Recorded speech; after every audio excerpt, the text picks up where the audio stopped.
Hello guys, আসসালামু আলাইকুম। কেমন আছেন আপনারা সবাই? আশা করি সকলেই ভালো আছেন। তো আজকে আমি আপনাদেরকে দেখাবো আপনারা আপনাদের গেমের সিটটাকে কীভাবে কালারফুল করবেন। তো কালারফুল করার জন্য সবার প্রথমে আপনারা আপনাদের ফোনের আরজিএসটল ওপেন করে নেবেন। এরপরে আরজিএসটলে গিয়ে সার্চ করে দিবেন,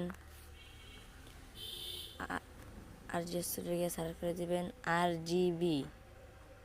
সো RGB দিয়ে সার্চ করার পরে আপনাদের সামনে এরকম চারটা বাটন চলে আসবে। তো নিচে যে বাটনটি আছে সেই বাটনটিকে আপনাদের একবারে কমিয়ে দিতে হবে এবং উপরে যেই তিনটা আছে ওইগুলোকে আপনাদেরকে পুরো বাড়িয়ে দিতে হবে। তো বাড়িয়ে দেওয়ার পরে আপনারা উপরে দেখতে পারবেন রিসেট এবং সেভ। তো আপনারা সেভের উপর ক্লিক করলেই কিন্তু আপনারা আপনাদের সিটিটিকে এভাবে কালারফুল হয়ে যেতে দেখবেন। তো এরকম গেমের ভিডিও এবং নতুন নতুন চিট কোডের ভিডিও দেখার জন্য এই চ্যানেলটিকে সাবস্ক্রাইব করে দেবেন। সবাই ভালো থাকবেন, সুস্থ থাকবেন। আল্লাহ হাফেজ।